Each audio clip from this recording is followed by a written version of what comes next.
traveler, Paimon. I suppose your story is ready. Yep. How about you? Do you need some more time? No need. I am also ready to tell my story. Paimon calls dibs! Paimon first! Please, go ahead. Okay, here goes.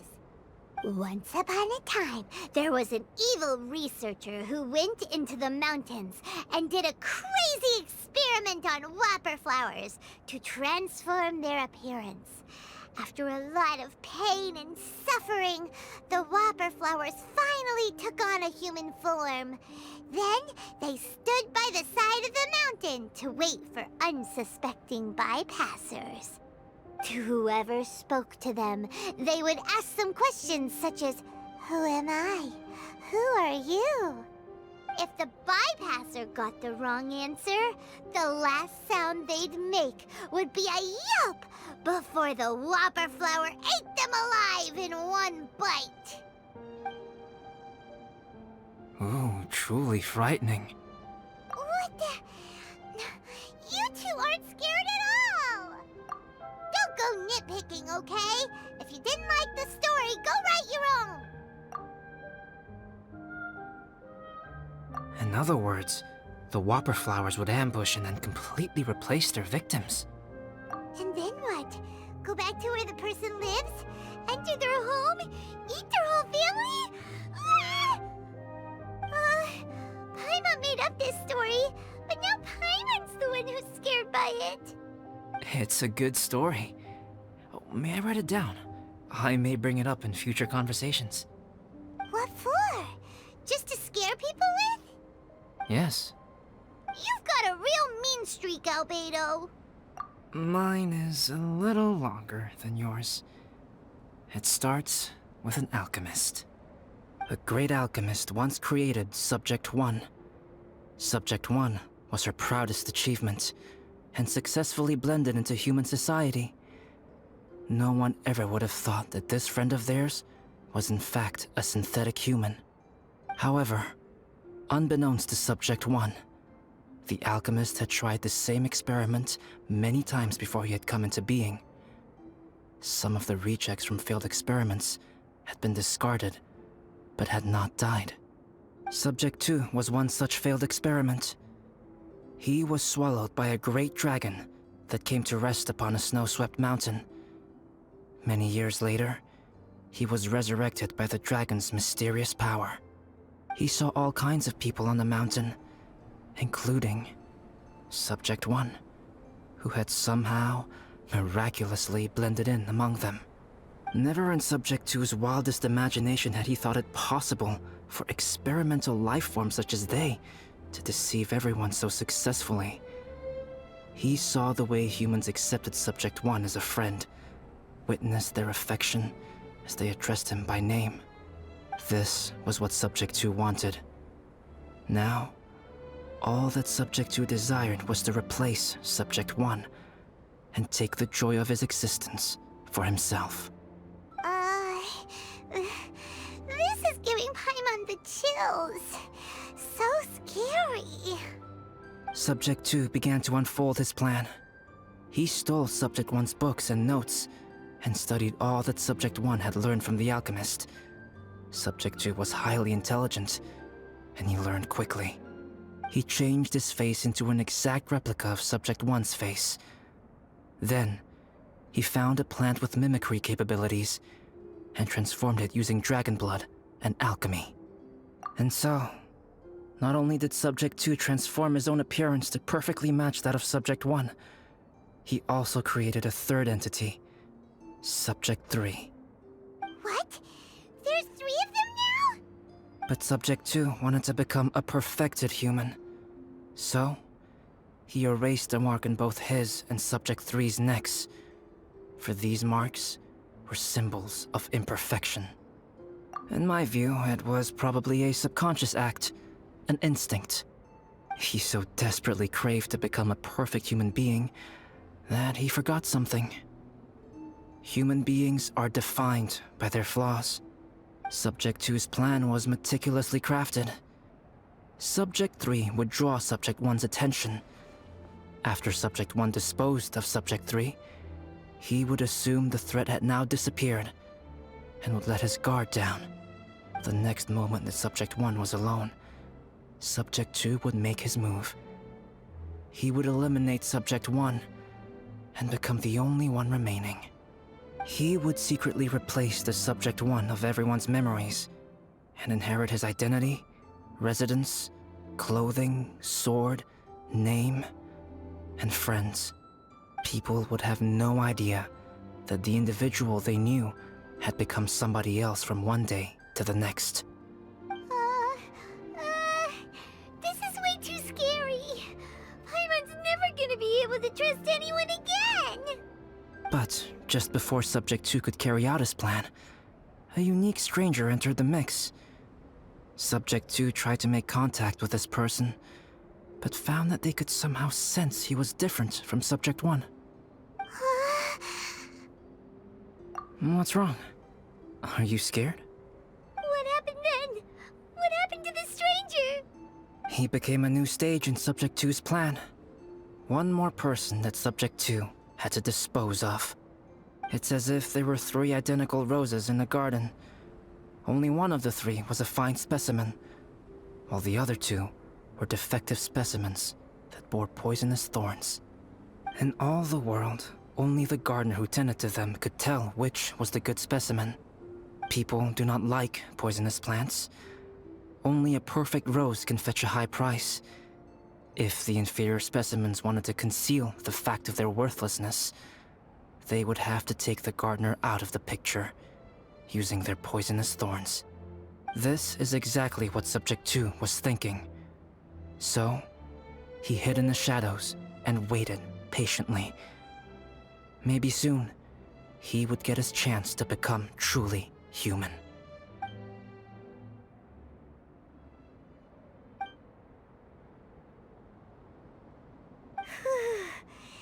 That was intense! So what happened after that? Did Subject 2's plan succeed? Paimon can't bear thinking about it. Fortunately, it is just a story. And even in this story, Subject 2 did not succeed. But you can never let your guard down on Dragonspine. Monsters mutated with Durin's power and blood are also creatures of Rhine-Daughter, just like me. You must beware of all such creatures. I'm glad to hear that. It's okay. I know what I am.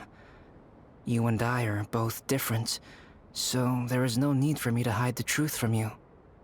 The only thing is that sometimes, when I think about how mighty the power of alchemy is, I feel so small. As beings who set foot in this world, how arrogant are we in desiring to control our destiny, and in desiring to create? Is creation an arrogant act, traveler? If not, why do we call the ones that created us and control us gods? If it is, then what qualifies us to call ourselves creators? How far must we take our reverence and respect, and what purpose does it serve? Nothing special, but whenever I think about it, I feel a twinge of grief. Poor Albedo. Hello? Traveler, are you here? Hey, is that Amber? Thought we might find you here. We're here to deliver a message from Cyrus. There's gonna be a big event down at the base camp, and they want you there too, Traveler. Winter camp is nearing its end. Apparently, even provisional instructors are required to attend. Looks like we need to go, Albedo. Bye for now. Then I won't keep you. I have some things to attend to here, so forgive me for not seeing you down. Don't worry about it. There have been no issues getting up and down the mountain recently. Is everyone ready? Let's not keep them waiting. Huh? Who is this guy? Allow me to introduce Yozerf. He's Joel's father. Dad, this is that traveler I was telling you about. The traveler's helped me out loads in the past, and this time, we even built a snowman together. Joel has told me everything about you. I can't thank you enough. Wow, this is amazing! Wait a second. Why is Cyrus discreetly wiping tears away? And what is Pallid doing here? Pallid is the hero of the hour this time. Go on, Pallid. Tell us what happened in your own words. Okay. The weather was fine on that fateful day, and I had a feeling that Lady Luck was smiling down on me. So I trusted my gut and set off to explore somewhere new, somewhere dangerous. Because where there is great danger, there is also great treasure. Why does this sound so hard to believe? But I had only been away from the group for a short while when I fell down a slope and just started rolling. Uh-oh. Did my bad luck rub off on him when we ran into each other on the mountain? The place I fell to was somewhere I didn't recognize, and I'd sustained a few injuries. I remember thinking to myself, this is the worst luck I've ever had in my whole life. Then I met Yoserv. He'd heard the sound of me falling and came out to see what was going on. Huh? Wow, so it was completely by chance then. I thought he must have been someone from the Adventurers Guild here for the event, but after a few words of conversation, it was clear that he was having memory problems. He didn't even know his own name. The temperature was freezing, and there was no time to deal with all that there and then, so I convinced him to come back to the camp with me and figure everything else out after we got there. We got back to the camp, ran into Joel, and the moment he saw him, he froze for a second with this completely stunned expression on his face, and then he started crying out, "Dad! Dad!" That's when Yoserv suddenly started to remember. My memory has still not fully recovered, but Joel and his mother, they are the only ones that I will not, no, that I cannot forget. Daddy. Daddy's right here, Joel. Daddy's right here. Yoserf, don't you remember anything else at all? The poor princess, feeding the foxes? I'm sorry. I have no recollection. Maybe it's because of the head trauma. I'm not sure. I woke up and found myself covered in blood. My things were gone, and there was nothing to indicate who I was or how I got there. I crawled into a cave and settled in for a slow recovery. After my legs and feet were a little better, my hunting skills were what kept me alive. Dad, I was so worried about you. I'm all right now, Joel. Oh, don't cry. Daddy's not going anywhere. I'm here to stay. Oh, this is good. This is good. You know what, though? I definitely think my luck got worse after running into Benin on that mountain. I knew it. I just... No. I just meant if it weren't for you, there's no way I ever would have run into Yoserv on a mountain this huge.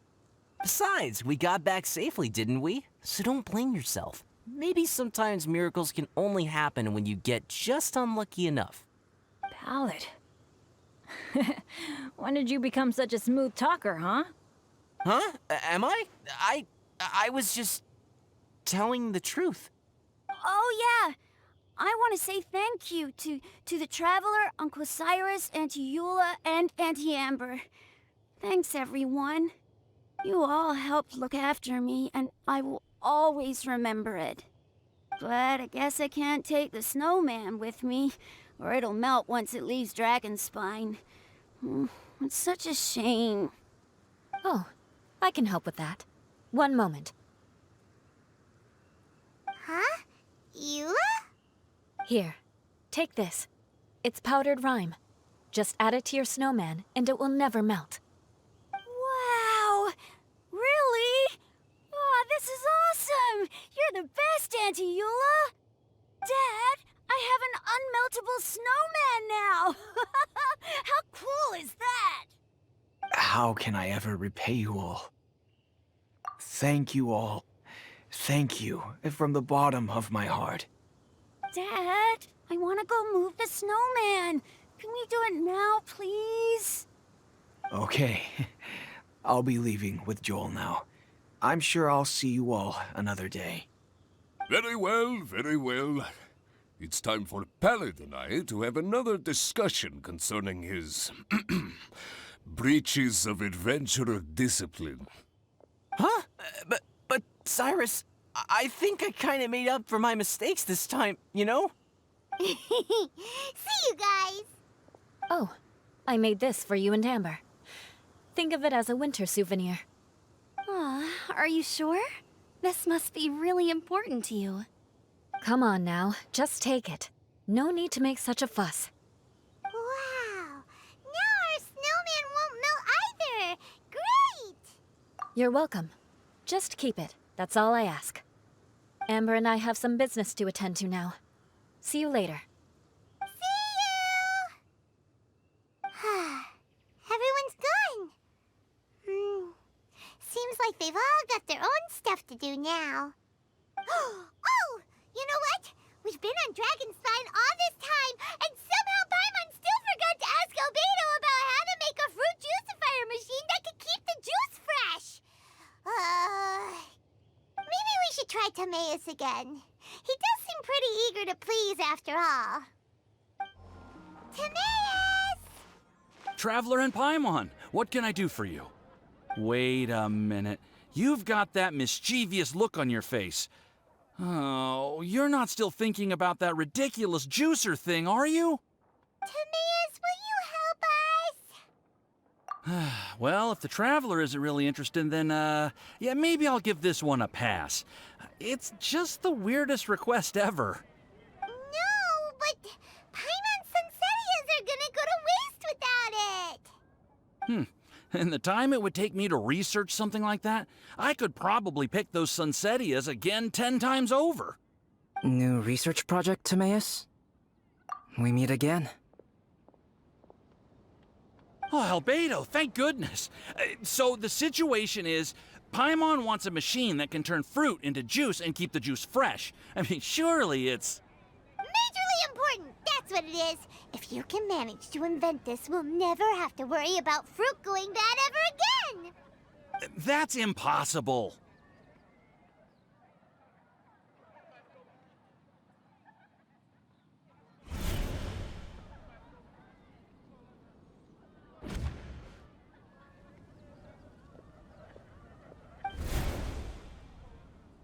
Turning fruit into juice is not hard, but keeping it fresh is more difficult. But if you simply want to keep the fruit from rotting, there are many ways to achieve this. Right, Traveler?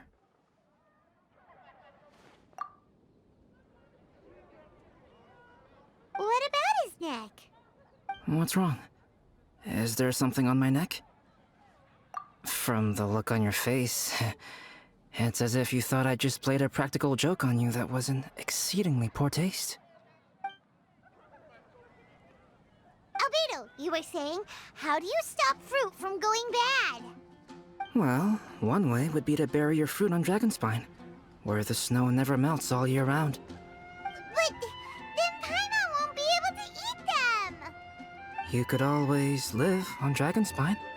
No, too cold for Paimon.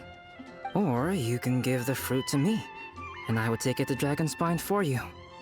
But since you don't like the cold, you'd have to send someone else to pick them up when you want them. This is where you come in, Traveler. Suddenly sounds a lot more feasible with other people doing all the work. Okay then, shall we go with that idea? Fruit buried on Dragonspine will stay fresh for much longer. However, it is also possible that the fruit will sprout and grow into fruit trees. Who knows? Maybe the next time you visit, it will have grown into an orchard. You can water the trees, add fertilizer, and when they finally bear fruit, you will have some fresh Sunsettias. No way! Then Paimon will have to be a gardener! That's not the goal here. Oh? Well, I don't think being a gardener is so bad.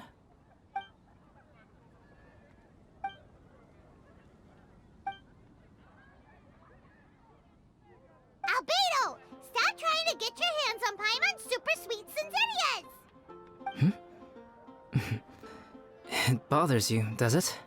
Of course it bothers Paimon!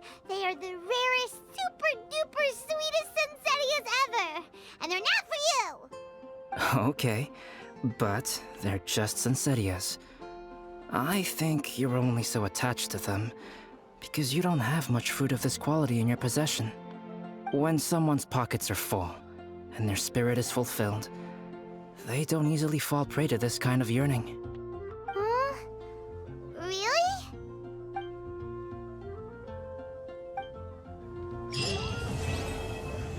Dragonspine is too cold for ordinary fruit trees to survive. But if, one day, Dragonspine did become home to gardens and orchards, there would be more reasons for people to visit. Perhaps a little life is the key to attracting people. Life may exist in all kinds of unfathomable forms, and in all manner of unthinkable environments. Mysterious, yet tenacious. Perhaps this is what makes life so special. Ancient alchemy.